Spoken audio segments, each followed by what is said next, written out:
Hello प्यारे बच्चों, मैं रवि कुमार विश्वकर्मा आपका स्वागत करता हूं हमारे स्कूल के यूट्यूब चैनल जय श्री राम स्कूल बिलपेट में। पिछली कक्षा में हमने पढ़ा था टेंस के बारे में कि टेंस होते क्या हैं। तो टेंस 3 प्रकार के होते हैं: प्रेजेंट टेंस, पास्ट टेंस और फ्यूचर टेंस। और इनके हमने 4 प्रकार भी पढ़ा था कि 4 प्रकार कौन कौन से होते हैं। पिछली कक्षा में आपने वीडियो देखा होगा। तो इसके जो 4 टाइप्स होते हैं, समय के आधार पर इनको विभाजित किया गया है। तो जैसे हम प्रेजेंट टेंस को ले लेते हैं या पास्ट टेंस को ले लेते हैं या फ्यूचर टेंस को ले लेते हैं, तो तीनों टेंस को अलग अलग 4-4 भागों में डिवाइड किया गया है। तो उसका जो पहला भाग है सिंपल या इंडेफिनिट, साधारण या सामान्य कार्य। ऐसा कार्य जो एकदम साधारण भाषा में या साधारण तौर पर किया जाता है उसे हम क्या बोलते हैं? सिंपल या इंडेफिनिट। इसके बाद सेकंड नंबर पार्ट में है बच्चों, जो सेकंड है कंटिन्यूअस। कंटिन्यूअस का अर्थ होता है जारी कार्य, ऐसा कार्य जो जारी हो। जैसे हम कह सकते हैं कि राम घर जाता है, घर जा रहा है। और सिंपल में क्या बोलेंगे? राम घर जाता है, राम घर जाता है, राम घर जा रहा है। सिंपल यानी एकदम साधारण भाषा में जो बात करेंगे तो राम घर जाता है। और इसे ही हम यदि जारी कार्य के रूप में दर्शाएंगे तो राम घर जा रहा है। तो ये जा रहा है मतलब उसका कार्य जारी है, तो ये कंटिन्यूअस को प्रदर्शित करता है। इसी प्रकार कंटिन्यूअस के बाद आता है परफेक्ट, यानी परफेक्ट यानी होता है समाप्त कार्य, जिसमें हम कह सकते हैं कि वह काम कर चुका है, यानी ऐसा कार्य जो आपका समाप्त हो चुका है, वह अपना काम कर चुका है। तो इस प्रकार के सेंटेंस में यानी जो परफेक्ट टेंस है, परफेक्ट में जो समाप्त कार्य को प्रकट करेगा, यानी वह कार्य जो समाप्त हो चुका हो उसे हम प्रकट करेंगे परफेक्ट टेंस के द्वारा। यानी इसकी जो पहचान हो जाएगी चुका है, चुकी है, चुके हैं आदि से। और इसी प्रकार जो अंतिम होता है चौथा नंबर पार्ट, परफेक्ट कंटिन्यूअस। तो परफेक्ट कंटिन्यूअस यानी होता है पहले से जारी कार्य, पहले से जारी कार्य। प्यारे बच्चों, पहले से जारी कार्य का अर्थ होता है जो कार्य पहले से जारी हो और अभी भी चल रहा हो, यानी वह कार्य समाप्त ना हुआ हो। जैसे एग्जाम्पल के लिए हम कोई भी सेंटेंस ले सकते हैं, वह सुबह से कार चला रहा है। इसमें ये जारी कार्य को प्रकट कर रहा है, लेकिन कैसा जारी कार्य है? सर आप बोलेंगे कि सर आपने तो अभी बताया था कि जारी कार्य तो कंटिन्यूअस जो होता है सेकंड नंबर में आता है, पर परफेक्ट कंटिन्यूअस में भी जारी कार्य आ रहा है, क्योंकि ये भी कंटिन्यूअस है। तो कंटिन्यूअस है तो जारी कार्य तो होगा ही, लेकिन इसमें समय भी दिया रहता है कि कब से, सुबह से, शाम से, दोपहर से, 2 महीने से, 4 महीने से, कब से। तो ये समय इसमें प्रकट करता है कि ये जो कार्य है परफेक्ट टेंस का है, परफेक्ट कंटिन्यूअस टेंस का है, यानी वह कार्य जो पहले से जारी हो उसे हम प्रकट करने के लिए परफेक्ट कंटिन्यूअस टेंस का प्रयोग करते हैं। तो इस प्रकार प्यारे बच्चों हमने टेंस पिछली कक्षा में पढ़ा था। और इस टेंस को हम किस प्रकार से बनाएंगे, एक एक चीज़ मैं आपको स्पष्ट रूप से बताऊंगा। सबसे पहला जो होता है सब्जेक्ट, यानी जो हम स्ट्रक्चर पढ़ेंगे टेंस में, स्ट्रक्चर एक एक स्ट्रक्चर हमको पढ़ना है। तो स्ट्रक्चर जो है संरचना सूत्र इसको कहा जाता है। संरचना यानी हम जब किसी चीज़ की संरचना करते हैं तो हमें एक एक पार्ट्स की आवश्यकता होती है। जिस प्रकार एक टेलर को सिलाई करने के लिए सारी चीज़ों की आवश्यकता होगी, धागा की आवश्यकता होगी, सुई की आवश्यकता होगी, बटन की आवश्यकता होगी, यानी बहुत सी ऐसी चीज़ों की आवश्यकता होगी जिससे वह अपना कार्य कर सकता है। इसी प्रकार इंग्लिश में भी वाक्यों की रचना करने के लिए हमें टेंस में स्ट्रक्चर्स की आवश्यकता पड़ती है। तो स्ट्रक्चर्स बनाने के लिए ये हमारे पास स्ट्रक्चर्स लिखा हुआ है। ये जो मेन स्ट्रक्चर है बेटा, ये मेन स्ट्रक्चर्स को हम 12 के 12 मतलब जो 4 के 3 टेंस है और इसके जो 4 टाइप हुए, तो 4 दिए 12, तो ये 12 प्रकार में ही हम इनका प्रयोग कर सकते हैं। ये मेन स्ट्रक्चर कहलाता है। तो सबसे पहला इसका जो पार्ट है सब्जेक्ट है। सब्जेक्ट मीन्स होता है कर्ता।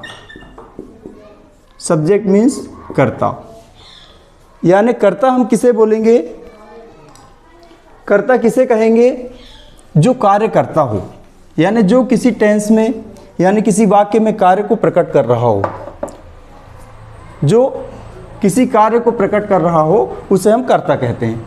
सेकंड नंबर में है हेल्पिंग वर्ब। हेल्पिंग वर्ब यानी होता है सहायक क्रिया।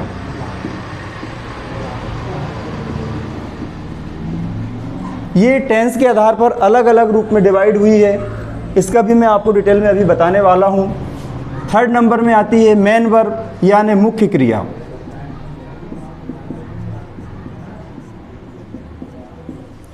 फोर्थ नंबर में आता है ऑब्जेक्ट। ऑब्जेक्ट यानी होता है कर्म, और अदर वर्ड्स भी आ जाते हैं सेंटेंस में कभी कभी।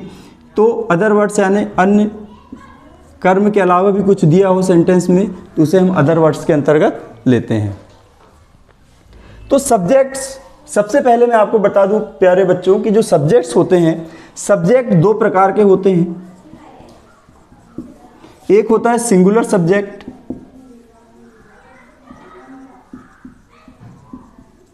और एक होता है प्लूरल सब्जेक्ट।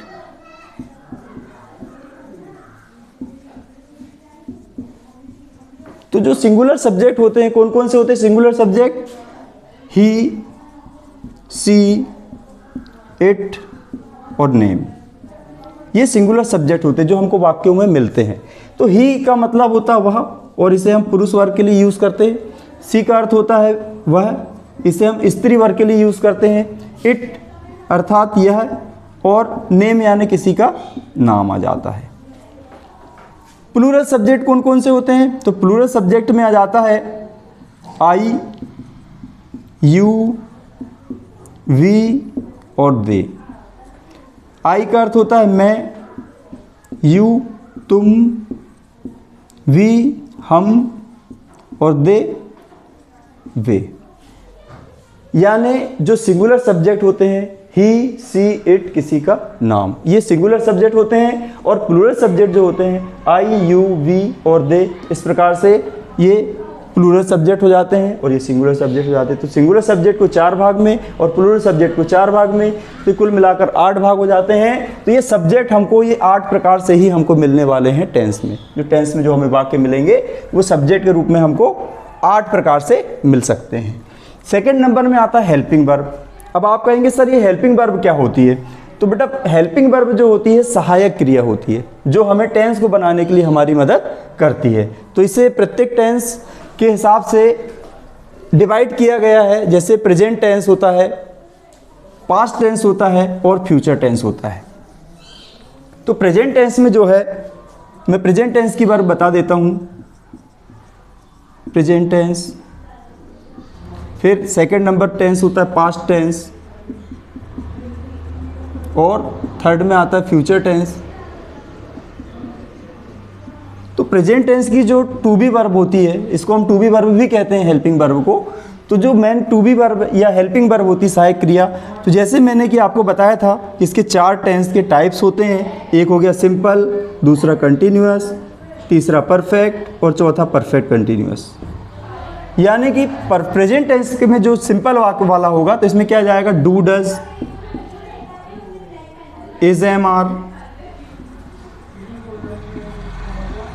हैज, हैव और हैज, हैव प्लस बीन। इस प्रकार से प्रेजेंट टेंस की सहायक क्रियाएं हैं। ऐसे ही पास्ट टेंस की सहायक क्रियाएं होती है। डिड से स्टार्ट होती है, डिड, वॉज, वेयर, हैड और had plus been. Future tense की helping verb will, shall, will shall plus be, will shall plus have,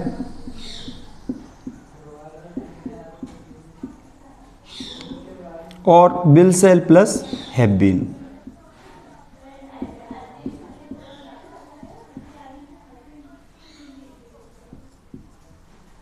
ये होगी। प्यारे बच्चों, ये हेल्पिंग वर्ब हर टेंस में अलग अलग प्रकार से यूज़ होती है, जो हम इस स्ट्रक्चर के थ्रू उसका इस्तेमाल करते हैं। यानी जो सेकंड नंबर में हमारा जो आएगा हेल्पिंग वर्ब, यहाँ पर हम डू डज भी लगा सकते हैं, is am are, has have plus been, इन सभी में से कोई भी हेल्पिंग वर्ब उसमें आ सकती है। एक और मेन जो बात मैं आपको बताने वाला हूँ कि सर ये जो डू डज और डिड, इसका प्रयोग सिर्फ नेगेटिव और इंटेरोगेटिव सेंटेंस बनाने के लिए किया जाता है। अदरवाइज बाकी जो हेल्पिंग वर्ब है इन सभी का प्रयोग हम पूरे टेंस में करते हैं, लेकिन डू डज का प्रयोग कभी अफर्मेटिव सेंटेंस के लिए नहीं किया जाता।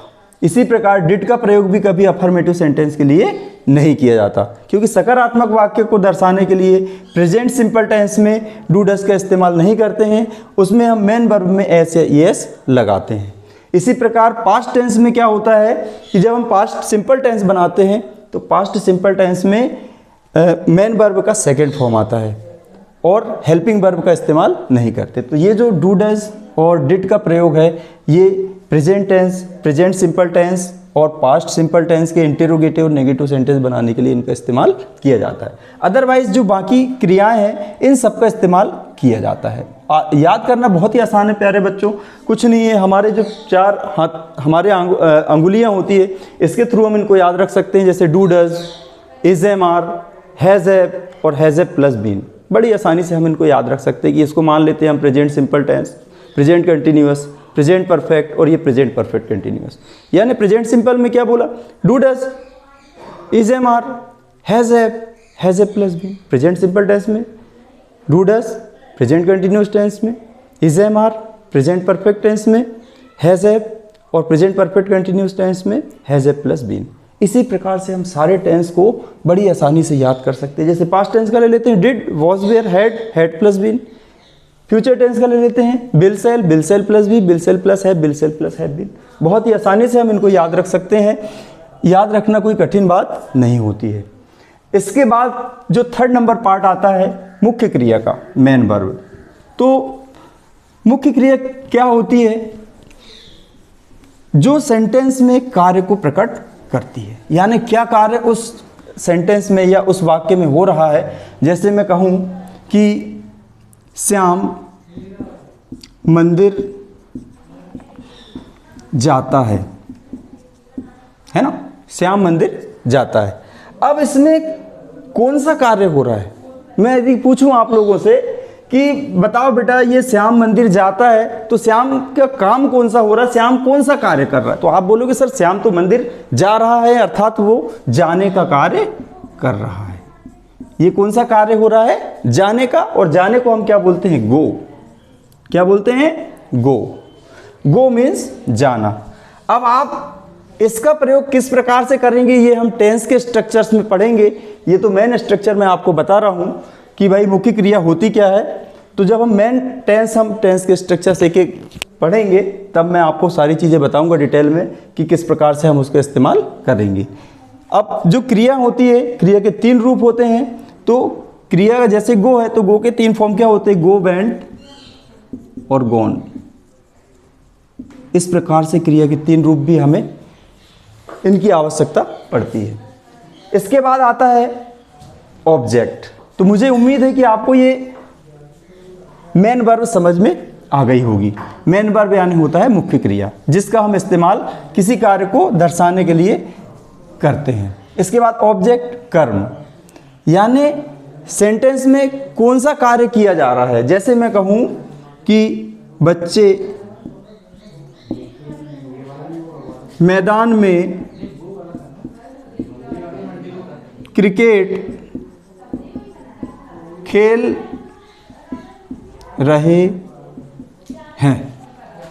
बच्चे मैदान में क्रिकेट खेल रहे हैं, यानी मैं ऑब्जेक्ट की बात कर रहा हूं। तो ऑब्जेक्ट इसमें एक एक चीज़ मैं अब चलिए बता देता हूँ। जैसे सबसे पहले सब्जेक्ट हो गया, तो सब्जेक्ट क्या है, बच्चे मैदान में क्रिकेट खेल रहे हैं, तो ये बच्चे हो गया हमारा सब्जेक्ट। हेल्पिंग वर्ब हम इसमें लगा देंगे टेंस के आधार पर।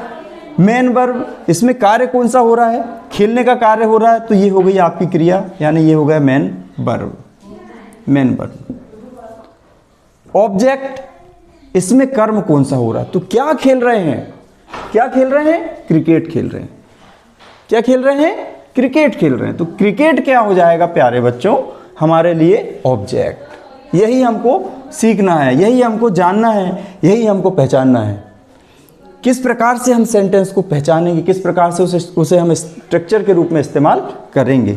तो ये ऑब्जेक्ट जो होता है, ऑब्जेक्ट यानी कर्म होता है, तो इसमें जो कर्म हो रहा है वो कौन सा हो रहा है, क्रिकेट, यानी क्रिकेट खेल रहे हैं बच्चे, तो ये कर्म हो गया। समझ में आ गया। इसके बाद अदर वर्ड्स भी यदि उसमें आ जाता है तो हम अदर वर्ड्स को प्रकट करते हैं। अदर वर्ड्स यानी अन्य, जैसे कि इसी सेंटेंस में देख लीजिए, बच्चे मैदान में क्रिकेट खेल रहे हैं। सब्जेक्ट हो गया बच्चे, है ना, क्रिया हो गई खेलने की, क्रिकेट हो गया ऑब्जेक्ट। इसके अलावा भी इसमें भी लिखा हुआ है, वो लिखा है मैदान में। कहाँ खेल रहे हैं, मैदान में खेल रहे हैं, तो ये जो आता है ये अदर वर्ड्स के अंतर्गत आता है, इसे हम बोलेंगे अदर वर्ड। ये हो गया अदर वर्ड्स। इस प्रकार से हम सेंटेंस के स्ट्रक्चर्स के मदद से सारे टेंस को बना सकते हैं। पूरे 12 के 12 टेंस, यानी जो 4 तिया 12, 3 टेंस और 4 टाइप्स, 4 तिया 12 प्रकार उसके स्ट्रक्चर्स बनेंगे प्यारे बच्चों। तो सारे स्ट्रक्चर्स को हम बहुत ही आसानी से कर सकते हैं इस स्ट्रक्चर्स की वजह से, इस स्ट्रक्चर्स की मदद से, बहुत ही आसानी से। तो मैं उम्मीद करता हूँ कि आप सभी को ये वीडियो बहुत पसंद आई होगी। इसीलिए इस वीडियो को ज़्यादा से ज़्यादा शेयर करें, लाइक एवं कमेंट करें, ज़्यादा से ज़्यादा सब्सक्राइब करें। और अगले पार्ट्स में हम जो पढ़ेंगे, इसके आगे एक एक चीज़ के डिटेल मैंने आपको बता ही दिया है। अब हम सीधे टेंस की बात करेंगे, तो present simple tense, past simple tense और फ्यूचर सिंपल टेंस आने वाली वीडियो में प्यारे बच्चों मैं आप लोगों को बताऊंगा। तब तक के लिए जय हिंद।